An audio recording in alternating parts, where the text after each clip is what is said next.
भाई आज है ना मैं आपके साथ है ना एक रियल लाइफ इंसिडेंट शेयर करने वाला हूँ एक स्टूडेंट का जिसने लास्ट ईयर बोर्ड एग्जाम दिए थे। तो भाई मेरे पड़ोस में एक लड़का रहता था जिसने लास्ट ईयर बोर्ड एग्जाम दिए थे और उसका नाम था अनुराग, ठीक है। और वो बहुत ही अच्छा था पढ़ाई में और उसके जो मार्क्स आए ना भाई वो अनएक्सपेक्टेड थे। उसने जितना एक्सपेक्ट किया था उससे बहुत ही कम मार्क्स उसके आए। उसकी जो परसेंटेज थी भाई वो 82% थी और वो डिज़र्व कर रहा था भाई 90 प्लस की, 95 तक की डिज़र्व कर रहा था। और उसी को एक्सपेक्टेशन नहीं थी, उसके पेरेंट्स को, उसके टीचर्स को और आसपास में जो सोसाइटी मेंबर्स थे उनको भी उससे अच्छे मार्क्स की एक्सपेक्टेशन थी और वो 100% श्योर थे कि भाई इसके तो 90 प्लस मार्क्स आएंगे। लेकिन जब मैंने उससे पूछा कि भाई तेरी एक्सपेक्टेशन के अकॉर्डिंग तेरे मार्क्स क्यों नहीं आए, तू तो इतना अच्छा खासा डिजर्व करता था और तूने पूरी साल कंसिस्टेंटली पढ़ाई करी, तो उसने है ना मेरे साथ कुछ प्रॉब्लम्स और कुछ मिस्टेक बताई जिसने वो लास्ट मोमेंट पर कर दी थी। और उसने मेरे से कहा कि भैया अगर मैं ये मिस्टेक नहीं करता तो मेरे अच्छा रिजल्ट आ जाता जितना मैं एक्सपेक्ट कर रहा था। तो हो सकता है कि इस मोमेंट पर आप भी वो मिस्टेक कर रहे हो। तो आज की वीडियो के अंदर मैं तुम्हें वो सारी मिस्टेक बता रहा हूँ जो अक्सर लास्ट मोमेंट पर बच्चे करते हैं। तो आप सभी से यही रिक्वेस्ट रहेगी कि इस वीडियो को एंड तक ध्यान से सुनना, जो मैं आप तुम्हें मिस्टेक्स और कुछ ऐसी गलतियां बताने वाला हूं जो एंड मोमेंट पर अक्सर बच्चे करते हैं। तो सबसे पहली जो मिस्टेक उसने मेरे को बताई, उसने कहा कि भैया मैंने है ना एडिशनल सब्जेक्ट और जो हमारे लैंग्वेज सब्जेक्ट होते हैं उनको मैंने ज़्यादा प्रायोरिटी नहीं दी, ज़्यादा प्रेफरेंस नहीं दी। मैं ना सिर्फ मेन सब्जेक्ट पर फोकस करता रहा, जिसके कारण मेरे जो एडिशनल सब्जेक्ट थे और लैंग्वेज सब्जेक्ट थे उनको मैं अच्छे से स्कोर नहीं कर पाया। इस वजह से मेरी परसेंटेज कम रह गई, ठीक है। तो आप भी कई बच्चे ऐसे होते हैं कि सिर्फ मेन सब्जेक्ट पर फोकस करते रहते हैं और जब जिस सब्जेक्ट जो एडिशनल सब्जेक्ट होते हैं उनका जब एग्जाम आता है बस उसी दिन पढ़ते हैं। तो भाई तुम्हें ऐसी मिस्टेक बिल्कुल भी नहीं करनी है। तुमको उनको भी है ना तुम्हें इक्वल प्रायोरिटी पर रखना है ताकि ये है ना आपके कम इनपुट में अच्छा आपकी परसेंटेज बना देते हैं। हो सकता है आपका फिजिकल एजुकेशन का पेपर हो, ठीक है, और आप सोच रहे हो भाई लास्ट के 2 दिन में पढ़ेंगे, तो ऐसी मिस्टेक मत करना भाई। क्योंकि अगर तुम अभी से थोड़ा थोड़ा पढ़ोगे, 1 घंटा भी डेली का दोगे, तो तुम है ना पूरा अच्छा 100/100 फोड़ लोगे फिजिकल एजुकेशन में। लेकिन अब एंड मूवमेंट पर जाओगे तो वही तुम्हारे 70 में से कितने मार्क्स आ रहे होंगे, वही 45-50 मार्क्स आ रहे होंगे। तो भाई जहां तुम 70 में 70 फोड़ सकते हो तो वहां तुम 45-50 क्यों लाने ही सोच रहे हो। तो ये मिस्टेक तुम्हें नहीं करनी है। ऐसे ही इंग्लिश में करते हैं बच्चे, तो इंग्लिश को भी आपको इक्वल प्रायोरिटी पर रखना है। मेन बात यह है कि आपको मेन सब्जेक्ट के साथ आपके जो एडिशनल सब्जेक्ट हैं और जो आपके लैंग्वेज सब्जेक्ट हैं उनको भी इक्वल प्रेफरेंस देनी है। दूसरी जो मिस्टेक उसने मेरे को बताई, उसने कहा कि भैया एंड मूवमेंट पर है ना मैंने ना कुछ ऐसे वीडियो लेक्चर देखे जो कि बिल्कुल भी फायदेमंद नहीं थे और उनकी ड्यूरेशन भी बहुत ज़्यादा बड़ी थी और मेरा काफ़ी ज़्यादा टाइम उन लेक्चर में चला गया।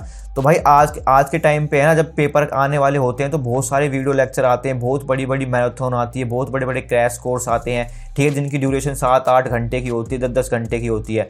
तो भाई बच्चे है ना उनमें अपना टाइम वेस्ट करते रहते हैं और जबकि उन्होंने वो चैप्टर पढ़ लिया है फिर भी भाई उनका फेवरेट टीचर है वो पढ़ा रहा है तो दोबारा उन वीडियो लेक्चर को देखते हैं। तो तुम्हें ऐसी मिस्टेक बिल्कुल भी नहीं करनी है। अगर तुमने एक बार सब्जेक्ट को, कंसेप्ट को क्लियर कर लिया है तो तुम्हें करना है उनके इंपॉर्टेंट PY की क्वेश्चन प्रैक्टिस करने हैं। जितना ज़्यादा तुम क्वेश्चन प्रैक्टिस करोगे ना वो तुम्हारे लिए उतना ज़्यादा बेनिफिट रहेगा। अगर तुम थ्योरी पे थ्योरी पढ़े जा रहे हो तो वो तुम्हारे लिए इतनी बेनिफिट नहीं रहेगी। तो तुम्हें करना है कोई लेक्चर में क्वेश्चन प्रैक्टिस कराए जा रहे हैं तो वो लेक्चर तुम देख लो। अगर तुम थ्योरी पढ़ चुके हो तो यार दोबारा से थ्योरी क्यों पढ़ रहे हो। तो तुम्हें ऐसी मिस्टेक नहीं करनी है, तुम्हारा बहुत ज़्यादा टाइम उसमें चला जाता है, ठीक है। इस बात का तुम्हें ध्यान रखना है। तीसरी जो सबसे बड़ी मिस्टेक उसने मेरे को बताई कि भैया एंड मूवमेंट पर क्या था कि मैंने ना प्रैक्टिस करना छोड़ दिया था। यानी कि मतलब मैं प्रैक्टिस तो स्टार्टिंग से करता आ रहा था, तो एंड मूवमेंट पर मैं क्या करा, जब वीडियो लेक्चर देखता था तो मुझे लगता था कि भाई मेरी प्रैक्टिस हो रही है और मुझे कंसेप्ट भी समझ में आ रहे हैं। तो एंड मूवमेंट पर आकर है ना उसने ना क्वेश्चन प्रैक्टिस करना छोड़ दिया, सिर्फ थ्योरी पढ़ने लगा और जो लास्ट के जो उसके सोल्ड सैंपल पेपर थे उनको देखने लगा और उनको लर्न करने लग गया।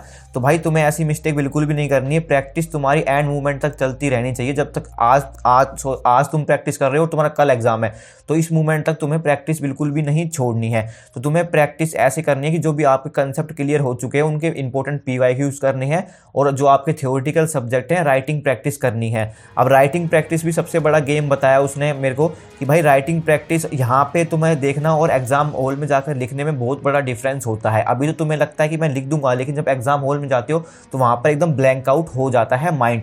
तो तुम्हें राइटिंग प्रैक्टिस भी जरूर करके रखनी है कि किस तरीके से पेपर को रिप्रेजेंट करना है। अब उसको भाई आता था, आंसर पता था अच्छे से, लेकिन उसको रिप्रेजेंट करना नहीं आया कि वहाँ पेपर में कैसे करते हैं, तो वो गलत तरीके से रिप्रेजेंट करके आया, जिसके कारण उसके जितने मार्क्स आने चाहिए थे उतने मार्क्स नहीं आए। तो मैं ना आंसर राइटिंग की प्रैक्टिस जरूर करनी है। लास्ट जो उसने मेरे को सबसे बड़ा फैक्टर बताया वो था भाई उसका ओवर कॉन्फिडेंट। देखो अक्सर ऐसा होता है जब तुम्हारे से सोसाइटी को एक्सपेक्टेशन हो जाती है, तुम्हारे टीचर को एक्सपेक्टेशन हो जाती है और तुम भी पूरा कॉन्फिडेंट रहते हो कि हाँ भाई मैं अच्छा स्कोर कर लूंगा, तो कहीं ना कहीं है ना तुम्हारे अंदर ओवर कॉन्फिडेंट आ जाता है, और जिसके कारण तुम्हें ना नतीजा भुगतना पड़ता है अपने रिजल्ट वाले दिन। ठीक है, तो आपके साथ भी कई बार ऐसा हो सकता है कि भाई आपको लगता हो कि मुझे सब कुछ आता है, मैं तो फुल्ली कॉन्फिडेंट हूँ और मैं अच्छे से अटैम्प्ट कर दूंगा। तो इतना भी ओवर कॉन्फिडेंट नहीं होना है कि भाई आसपास वाले तो तुम्हें चढ़ाने की कोशिश करते हैं, फिर तुम ज़्यादा ही ऊपर चढ़ जाते हो और फिर तुम एकदम से गिरते हो, तुम्हें पता नहीं चलता। तो आपको ऐसी गलती बिल्कुल भी नहीं करनी है, आपको एकदम काल्म रहना है और ऐसा रखना है कि भाई मेरी प्रिपरेशन ठीक ठाक हो गई है, अब जो होगा वो देखा जाएगा, मैंने अपनी तरफ से 100% दिया है। और यूँ नहीं रखना है कि भाई मुझे सब कुछ आता है, अब तो कुछ भी आएगा मैं सब कुछ कर दूंगा। ठीक है, इतना भी ओवर कॉन्फिडेंट नहीं रखना है। तो ये कुछ मिस्टेक्स थी जो उस स्टूडेंट ने दोहराई थी लैंड के मूवमेंट पर, और तुम्हें ऐसी मिस्टेक बिल्कुल भी नहीं करनी है। तो आई होप तुम्हें वीडियो हेल्पफुल लगी होगी। अगर तुम्हें थोड़ी सी भी हेल्पफुल लगी है ना भाई, तो इस वीडियो को एक लाइक करके एक प्यारा सा कमेंट कर देना, और अपने उस दोस्त को भी शेयर कर देना ताकि उनकी भी हेल्प थोड़ी हो जाए। तो see you in the next video, तब तक के लिए गुड बाय।